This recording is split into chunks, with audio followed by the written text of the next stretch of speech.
thoughts? How did you feel about the performance overall? How did he not tap to that heel hook? Like, his knee popped and it popped loud. I saw his face change for a second, and then he went back to normal, and then he started kicking me in the body. And then, you know, that up kick he hit me with, that was pretty good. I'll give him that.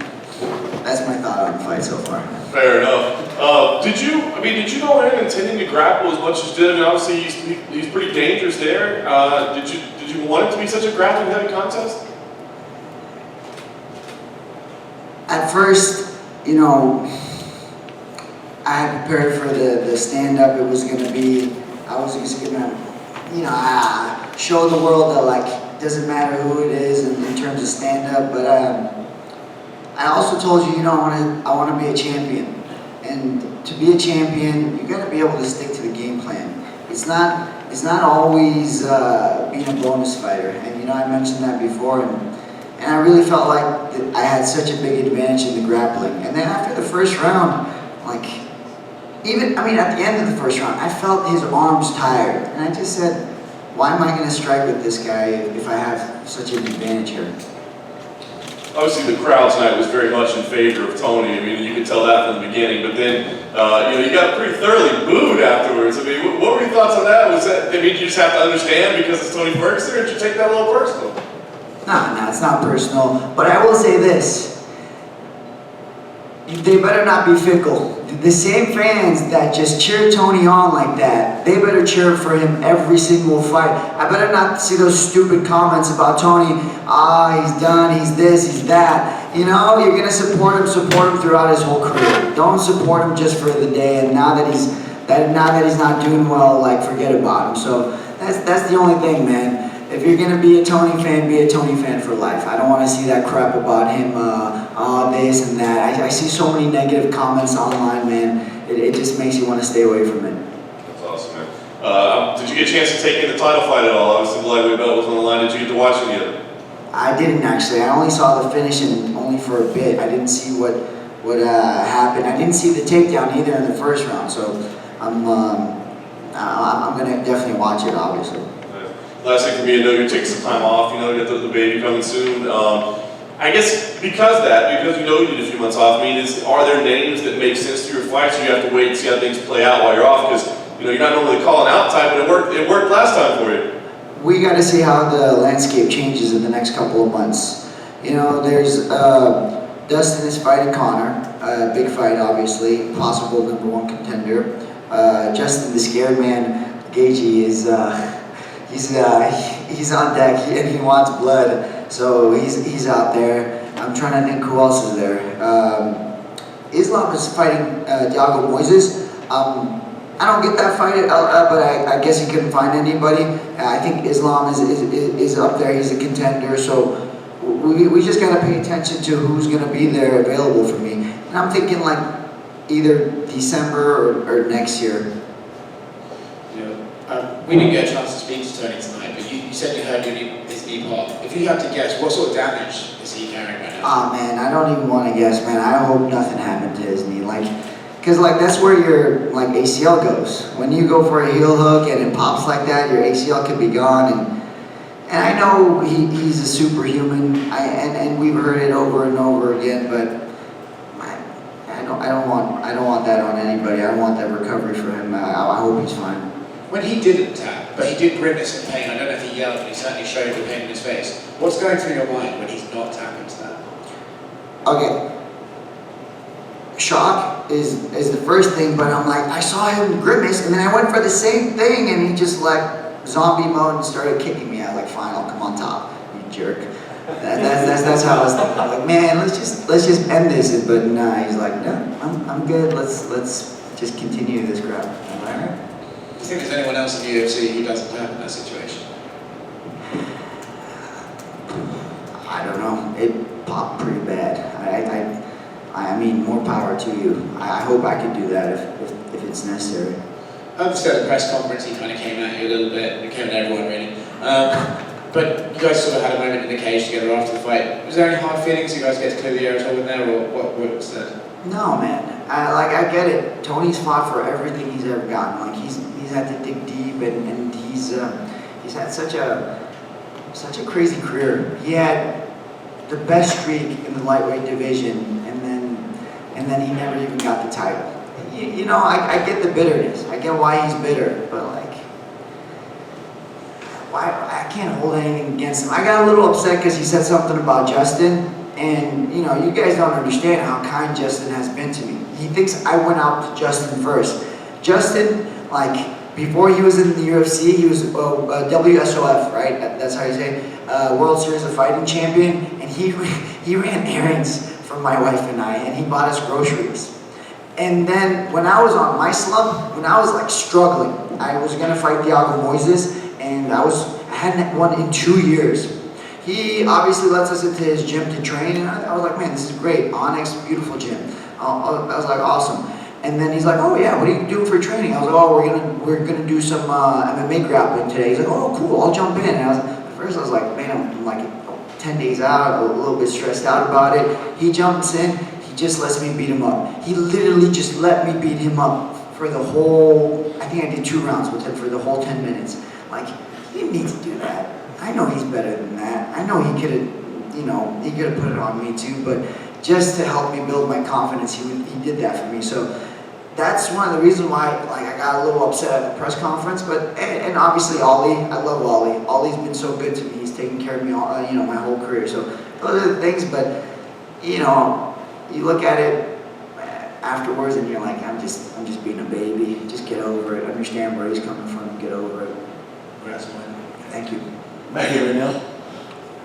Give us some insight to your mindset. You went from the guy that's, hey, I'm just here just to fight, to putting on a pretty nice performance, getting the biggest win in your career, to talking to us. How did you keep steady with basically being in hostile territory, even though he's not from here?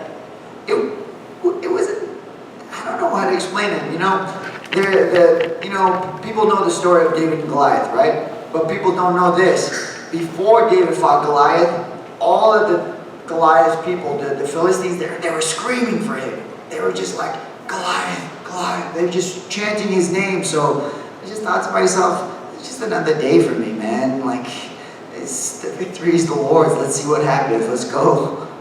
And you reached your choice to come in. I'm from Texas. I'm from Dallas. This is the Bible Belt, as everybody knows. Texas, Louisiana. Why'd you pick the Lauren Daigle? Because you know she's from Louisiana. So, I mean, I love that song, and when I hear that song, I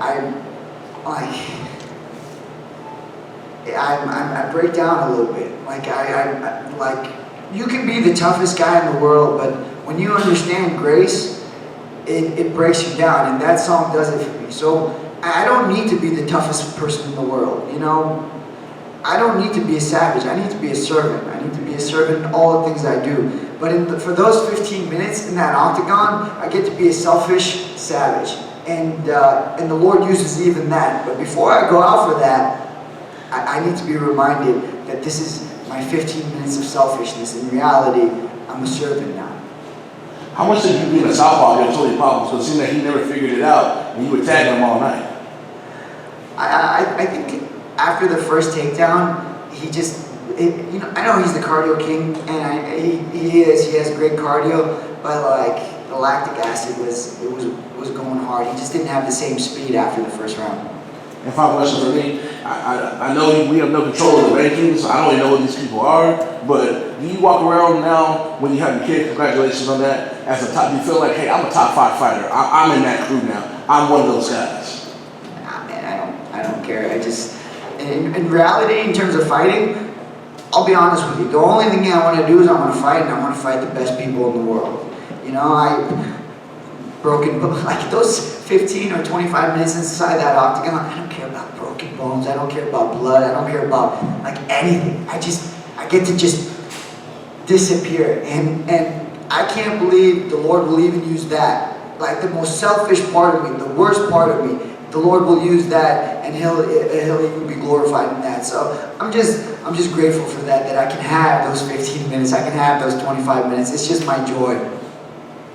Beneil, congratulations on the victory. Gotta ask you, post-fight victory speech, of all the people to call out, you call out Elon Musk. What's the backstory behind this? December, I ordered my car. Bro, I ordered the safest car, they told me. It's the best car for you know, my pregnant wife. And I'm still waiting.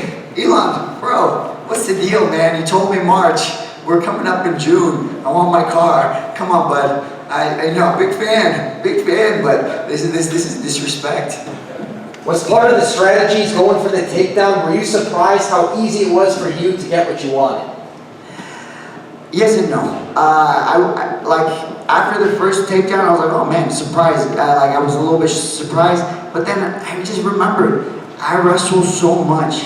I didn't wrestle in college and in high school. I had like a month of wrestling, but I wrestle so much. I love wrestling. Like I like to watch. I think Friday night. Well, it's Sunday now, I guess. But Friday night, I was watching Yazdani and David Taylor like go at it, and Yazdani has such a good underhook, and he was able to start scoring points. But then I saw Taylor just keep that same pace, takedown, and then he broke him, and I was like, Yazdani's no joke. He's a cardio machine, but like constant takedowns break people, and that's something that just kind of stuck with me. So Friday night watching Taylor actually really inspired me. First time fighting in over a year with having fans here. Tony had the loudest cheers in the building. How did you stay so even keel and not let that get to you? The noise just disappears. When I see the man in front of me that I want to fight, the noise just disappears, man. It just goes mute. I can hear my coach, I can hear his coaches, and that's it. It all disappears. I just want to, at that point, I just want to break somebody in front of me. Congrats. Thank you. Hey, you're right. What's up, man? Are you aware that Elon Musk is kind of one of your bosses now? Excuse me? Whoa. He's a new member of the board of Endeavor now that they went public. Whoa. Yeah. I'm sorry, Elon, but I'm not sorry. I'm sticking with what I said. Mr. Musk, no more Elon. That's all I got for you. That's all good then. A little over a year ago, after your knockout victory over Drakkar, you announced plans to start building the orphanage in Haiti. Right. How's that project been going amid the pandemic, and is there any updates on that? It's amazing. It's built. We have a beautiful house in Cap Haitian. We have a little over 20 kids, and I'm hoping to go visit them. This is the tricky part. I'm scared my wife's going to be early, so I got a men's conference next week, so then right away I got to go there for a couple of days, see all my kids, and then come back. I've already gone there twice since, so it's going great. We're raising these boys and girls to be just devout, solid Christians who are going to change the culture in that country. Okay. Thanks, guys.